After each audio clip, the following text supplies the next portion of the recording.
رحمة للعالمين يا رحمة للعالمين يا رحمة للعالمين.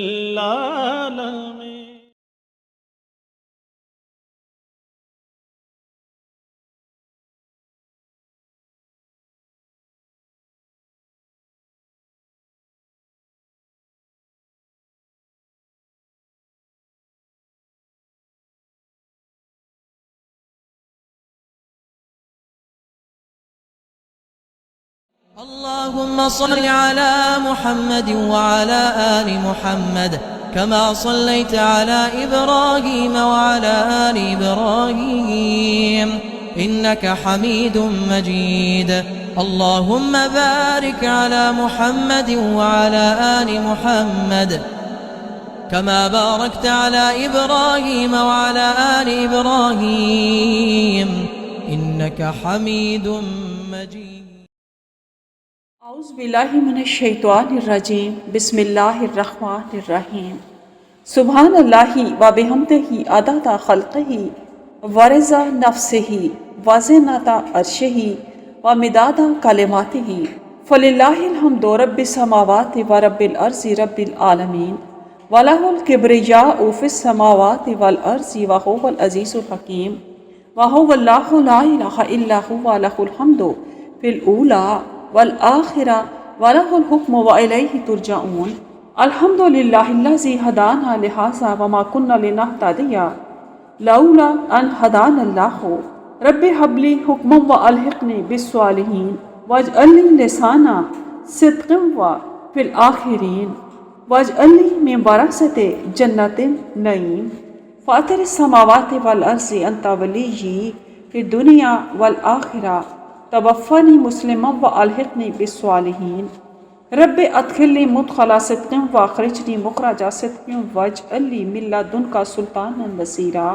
رب اشرح لی صدری ویسر لی امری واحلل عقدۃ من لسانی یفقہوا قولی. السلام علیکم ورحمۃ اللہ وبرکاتہ. جہاں تک میری آواز پہنچے سب کے دل سے کی گئی صحت و عافیت اور امن و سلامتی کی دعاؤں کے ساتھ اللہم صلی علی محمد وعلی آل محمد کما صلیت علی ابراہیم وعلی آل ابراہیم انک حمید مجید. اللہم بارک علی محمد وعلی آل محمد کما بارکت علی ابراہیم وعلی آل ابراہیم انک حمید مجید.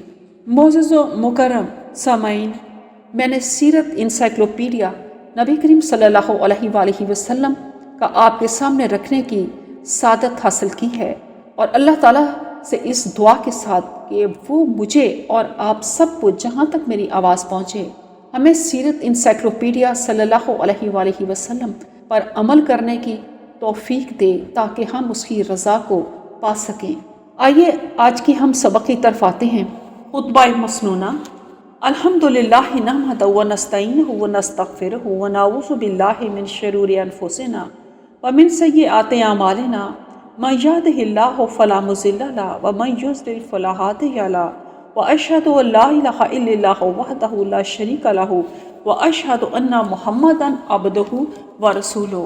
اس سے پہلے ہم قریش مکہ کے جارحانہ ارادے، کفار مکہ کا الٹیمیٹم اور نبی کریم صلی اللہ علیہ وآلہ وسلم کی مخالفت کے بارے میں پڑھ رہے تھے.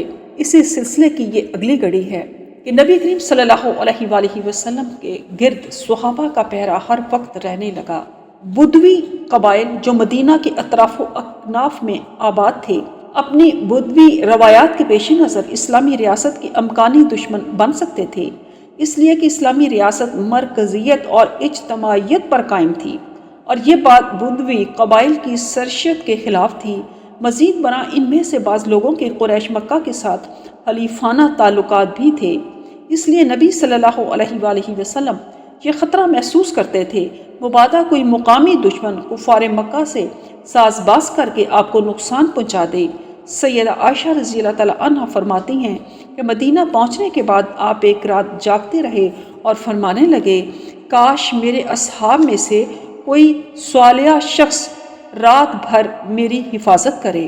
سیدہ عائشہ رضی اللہ تعالیٰ عنہ فرماتی ہیں، ہم اس حالت میں تھے کہ ہم نے اسلحہ اور جملہ آلات حرب کی جھنکار سنی۔ آپ صلی اللہ علیہ وآلہ وسلم نے دریافت فرمایا، کون ہے؟ عرض کیا، سعد بن ابی وقاص ہوں۔ فرمایا، کیسے آنا ہوا؟ سعد بن ابی وقاص رضی اللہ تعالیٰ عنہ کہنے لگے، مجھے آپ کے بارے میں خوف لاحق ہوا تو آپ کی حفاظت کے لیے حاضر ہو گیا ہوں۔ آپ صلی اللہ علیہ وآلہ وسلم نے ان کے لیے دعا فرمائی اور پھر سو گئے۔ اللہ تعالیٰ کی طرف سے جنگ کی اجازت تو دے دی گئی تھی، لیکن جن حالات میں دی گئی وہ محض قریش کے ذہنی فتور و فساد، قوت کے گھمنڈ اور سرکشی کا نتیجہ تھے۔ اس لیے حکمت کا تقاضا یہ تھا کہ مسلمان اپنے قبضے کی حدیں قریش کی اس تجارتی شاہراہ تک پھیلا دیں جو مکے سے شام تک پھیلتی چلی گئی ہے۔ اس سلسلے میں رسول اللہ صلی اللہ علیہ وآلہ وسلم نے 2 تدابیر اختیار فرمائیں۔ اولاً یہ کہ جو قبائل اس شہراہ کے ارد گرد یا اس شہراہ سے مدینے تک کے درمیانی علاقے میں آباد تھے، ان سے مسلمانوں کے حلیف بننے اور جنگ نہ کرنے کا معاہدہ کیا جائے۔ یہ قریش کو تنہا کرنے کی تدبیر تھی۔ دوسری تدبیر یہ اختیار فرمائی کہ اس شہراہ پر چھاپا مار دستے بھیجے اور انہیں ہدف دیا کہ وہ قریش کے تجارتی قافلوں پر حملے کریں۔ اس کا مقصد یہ تھا کہ مہاجرین مکہ اپنی جو دولت اور مال و اسباب مکہ مکرمہ میں چھوڑ آئے تھے، کفار اکثر و بیشتر وہی مال لوٹ کر اپنے تجارتی دھندے میں لگا رہے تھے۔ اس لیے ان کفار سے اپنے مال کی بازیابی ضروری ہو گئی تھی۔ یہ اسی طرح ممکن تھا کہ مشرکین مکہ جو تجارتی قافلے لے کر ادھر سے گزریں، انہیں گھیر کر اپنے اموال کی بازیابی کی راہ کھولی جائے تاکہ وہ تجارتی مال و اسباب سے محروم ہو کر مسلمانوں پر حملہ کرنے کا منصوبہ نہ بنائیں۔ جہاد کا مطلب و مقصود اللہ رب العزت کا کلمہ بلند کرنے کے لیے قرآن و سنت کی تعلیمات پر مبنی صالح معاشرے کا قیام ہے۔ فی الحقیقت یہی ہر مسلمان کا مقصد حیات ہے۔ اس مقصد کے حصول کے لیے لسانی، مالی اور جسمانی طور پر مسلسل جد و جہد کرنا اور اسے درجہ کمال تک پہنچا دینا ہی جہاد کہلاتا ہے۔ اس حقیقت کا بلیغ ترین مظہر خود رسالت مآب صلی اللہ علیہ وآلہ وسلم کی مساعی جمیلہ ہیں۔ آپ مجسمہ رحمت تھے، لیکن اللہ کے دین کے غلبے کے لیے جب بھی قتال کی ضروری ہو گئی، آپ صلی اللہ علیہ وآلہ وسلم اس ضرورت کے تقاضے بتمام و کمال پورے فرمائے، اور جہاں آپ کو علم و تدبر کے ذریعے مقاصد حسنہ کے حصول کی راہ باز ہوتی نظر آئی تو اس موقع پر آپ صلی اللہ علیہ وآلہ وسلم نے حالات کی مناسبت سے حریفوں سے معاہدے بھی کیے اور ان معاہدوں کی پابندی کا امکان بھر اہتمام فرمایا۔ ایسے ہی پس منظر میں رسول اللہ صلی اللہ علیہ وآلہ وسلم نے قبیلہ جہینہ کی مختلف شاخوں سے معاہدے کیے۔ رسول اللہ صلی اللہ علیہ وآلہ وسلم نے جہینہ کی شاخوں بنو زرع اور بنو ربا کے لیے معاہدہ لکھا کہ بلا شبہ ان لوگوں کو ان کے جان و مال کی امان ہے۔ جو شخص ان پر ظلم کرے گا، جو ان سے جنگ کرے گا، اس کے خلاف ان کی مدد کی جائے گی، سوائے اس کے کہ وہ جنگ دین یا اہل و عیال کے بارے میں ہو۔ ان کے خانہ بدوشوں میں جو نیک اور پرہیزگار ہوگا، اسے وہی حقوق حاصل ہوں گے جو ان کے شہریوں کے ہیں، اور اللہ ہی سے مدد طلب کی جاتی ہے۔ اسی طرح اوس سجا بن حرملہ جہینی کے لیے آپ نے یہ معاہدہ تحریر کرایا۔ یہ ذیل مروا کے علاقے سے وہ حصہ ہے جو رسول اللہ صلی اللہ علیہ وآلہ وسلم نے اوس سجا بن حرملہ جہینی کو عطا فرمایا۔ آپ نے انہیں بلقصا سے الزبیہ تک اور وہاں سے جالات تک اور جالات سے جبل قبیلہ تک کا علاقہ دے دیا ہے۔ ان مقامات میں اس سے کوئی مزاحمت نہ کرے، جو مزاحمت کرے گا وہ ناحق ٹھہرے گا، حق کے اوسجا ہی کا ہوگا۔ علاؤ بن عقبہ نے اسے تحریر کیا۔ بنو شیخ سے معاہدہ۔ رسول اللہ صلی اللہ علیہ وآلہ وسلم نے بنو شیخ سے جو جہینیہ ہی سے تعلق رکھتے تھے معاہدہ کیا۔ اس معاہدے کی تحریر یہ تھی، یہ دستاویز ہے جو محمد محبوب خدا صلی اللہ علیہ وآلہ وسلم نے قبیلہ جہینیہ کے بنی شیخ کو دی ہے۔ آپ نے انہیں سفینہ کا وہ خط عطا فرمایا جسے انہوں نے نشان زدہ کیا، اور اس میں کھیتی باڑی کی جو ان سے مزاحمت کرے گا وہ ناحق ٹھہرے گا اور انہی کا دعویٰ حق ہوگا۔ اسے علاء بن عقبہ نے تحریر کیا اور گواہ ہوئے۔ اس کے بعد بنو جرمز سے معاہدہ، رسول اللہ صلی اللہ علیہ وآلہ وسلم نے بھی تحریری معاہدہ کیا۔ ان لوگوں کو ان کی بستیوں میں امن دیا گیا ہے۔ بحالت قبول اسلام ان لوگوں کے پاس جو مال و دولت ہے وہ سب انہی کا ہے۔ یہ معاہدہ مغیرہ نے تحریر کیا۔ ان تدبیروں کے روح عمل آنے سے مسلمانوں کی عسکری مہمات کا سلسلہ شروع ہو گیا اور مضافات میں مسلمانوں کے فوجی دستے گشت کرنے لگے۔ مقصود یہی تھا کہ دشمن سے خبردار رہا جائے۔ مدینے کے گرد و پیش کے راستوں پر عموماً اور مکے کے راستے پر خصوصاً نظر رکھی جائے۔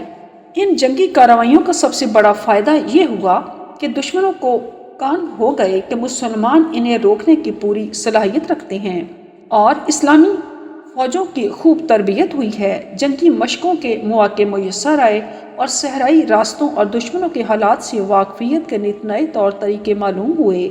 یوں ان کے عسکری تجربے اور حرب و ضرب کی صلاحیتوں میں بیش بہا اضافہ ہو گیا۔ سریہ سیف البحر، سریہ حمزہ رضی اللہ تعالیٰ عنہ۔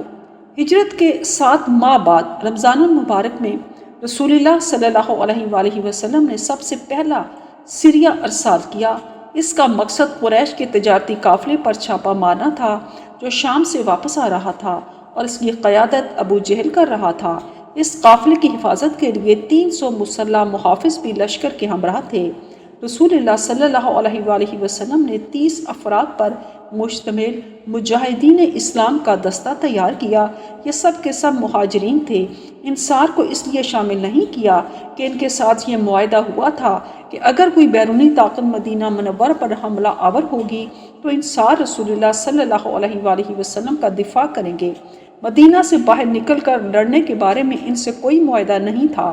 آپ صلی اللہ علیہ وآلہ وسلم نے ان 30 افراد پر اپنے چچا حضرت حمزہ رضی اللہ تعالیٰ عنہ کو امیر مقرر فرمایا اور اپنے دستے مبارک سے ان کا پرچم باندھا۔ یہ پرچم سفید کپڑے کا تھا۔ اس کا علمبردار کناز بن حسین غنوہ رضی اللہ تعالیٰ عنہ کو بنایا۔ جب مسلمانوں کا لشکر ایس کے اطراف میں سیف البحر ساحل سمندر کے پاس پہنچا تو قریش کے قافلے سے آمنا سامنا ہو گیا۔ اسی سیف البحر کی مناسبت سے اس سریے کو سریہ السیف البحر بھی کہا گیا ہے۔ اب دونوں نے جنگ کے لیے اپنی صفیں درست کر لیں۔ جنگ شروع ہونے والی تھی کہ قبیلہ جہینیہ کے سردار مجدی بن عمرو جہینی، جس کے دونوں فریقوں کے ساتھ دوستانہ تعلقات تھے، اس نے جنگ روکنے کے لیے اپنا اثر و رسوخ استعمال کرنا شروع کر دیا۔ کئی مرتبہ وہ فریقین کے کیمپوں میں آیا اور گیا اور انہیں جنگ سے روکنے کی کوشش کرتا رہا۔ آخر دونوں لشکروں نے جنگ نہ کرنے کے لیے اس کی تجویز منظور کر لی۔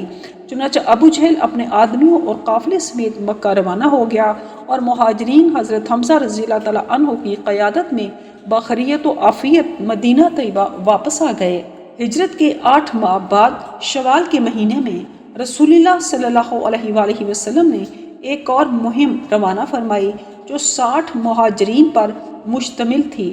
ان کا امیر عبیدہ بن حارث بن مطلب رضی اللہ تعالیٰ عنہ کو مقرر فرمایا۔ یہ لشکر مقام رابغ کی طرف روانہ ہوا جو قدید جاتے ہوئے جوفہ سے 10 میل کے فاصلے پر تھا۔ اس لشکر کا جھنڈا بھی سفید تھا جسے رسول اللہ صلی اللہ علیہ وآلہ وسلم نے خود اپنے دستے مبارک سے باندھا تھا اور مستہ بن اساسہ رضی اللہ تعالیٰ عنہ کو اسے اٹھانے کا شرف بخشا۔ لیکن یہ لشکر بھیجنے کا مقصد بھی قریش کے تجارتی قافلے پر چھاپا مارنا تھا۔ یہ قافلہ ابو سفیان بن حرب کی قیادت میں 200 افراد پر مشتمل تھا۔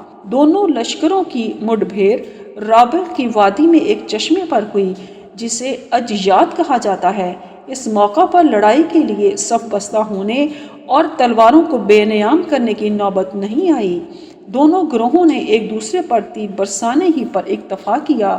اس موقع پر مسلمانوں میں سب سے پہلے کافروں پر تیر چلانے والے حضرت سعد بن ابی وقاص رضی اللہ تعالیٰ عنہ تھے اور یہ اسلامی جنگوں میں مجاہدین کی طرف سے پہلا تیر تھا۔ سعد بن ابی وقاص رضی اللہ تعالیٰ عنہ کے ترکش میں 20 تیر تھے۔ آپ نے اپنے سارے تیر چلائے جو دشمن کے کسی نہ کسی انسان یا حیوان کو زخمی کرتے چلے گئے۔ اس دوران میں ابو سفیان کے لشکر سے 2 شخص فرار ہو کر مسلمانوں کے ساتھ آ ملے۔ یہ دونوں مسلمان تھے اور کفار کے ساتھ اسی مقصد سے نکلے تھے کہ مسلمانوں سے جا ملیں گے۔ ایک مقداد بن عمرو بحرانی رضی اللہ تعالیٰ عنہ تھے اور دوسرے عتبہ بن غزوان مازنی رضی اللہ تعالیٰ عنہ تھے۔ جھڑپ کے بعد دونوں فریق اپنی منزل کی طرف روانہ ہو گئے۔ سعد بن ابی وقاص رضی اللہ تعالیٰ عنہ کہتے ہیں کہ میں نے عبیدہ رضی اللہ تعالیٰ عنہ سے کہا کیوں نہ ہم دوبارہ ان پر حملہ کریں اور غنیمت حاصل کریں، کیونکہ وہ لوگ جاتے ہوئے بہت خوف زدہ تھے، لیکن انہوں نے میری بات نہیں مانی اور ہم واپس مدینہ آ گئے۔ بعض سیرت نگاروں نے سریہ عبیدہ رضی اللہ تعالیٰ عنہ کو پہلا اور سریہ حمزہ رضی اللہ تعالیٰ عنہ کو دوسرا سریہ قرار بھی دیا ہے۔ تیسرا سریہ رسول اللہ صلی اللہ علیہ وآلہ وسلم نے ہجرت کے 9 ماہ بعد ذی القعدہ میں الخرار کی جانب روانہ فرمایا، اور الخرار ایک وادی کا نام ہے جو جوفا اور غدیر خم کے قریب ہے۔ اسی نسبت سے اسے سریہ الخرار بھی کہا جاتا ہے۔ آپ صلی اللہ علیہ وآلہ وسلم نے اس لشکر کا امیر سعد بن ابی وقاص رضی اللہ تعالیٰ عنہ کو مقرر فرمایا۔ اس لشکر کا جھنڈا بھی سفید تھا اور اسے اٹھانے کی سعادت مقداد بن عمرو بحرانی رضی اللہ تعالیٰ عنہ کے حصے میں آئی، جو یہ لشکر کفار کی صفوں سے نکل کر حضرت عبیدہ رضی اللہ تعالیٰ عنہ کے لشکر میں شامل ہو گئے تھے۔ رسول اللہ صلی اللہ علیہ وآلہ وسلم نے ان کے ہمراہ مہاجرین پر مشتمل 20 جنگجوؤں کا دستہ روانہ فرمایا۔ یہ سریہ ارسال کرنے کا مقصد بھی قریش کے تجارتی قافلے پر چھاپا مارنا تھا۔ مسلمانوں کو قافلے کے تعاقب میں الخرار سے آگے نہ بڑھنے کی ہدایت کی گئی تھی۔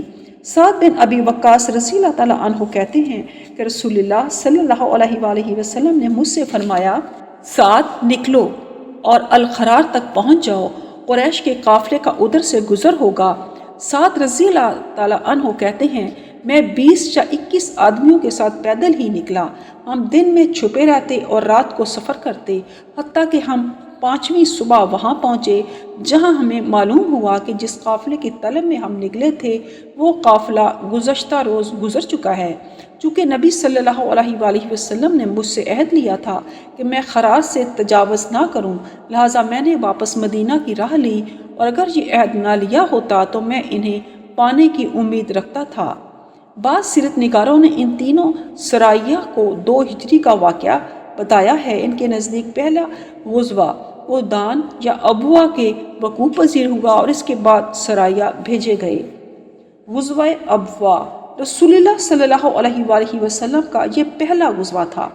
اسے غزوہ ابوا اور غزوہ اودان کے نام سے یاد کیا جاتا ہے۔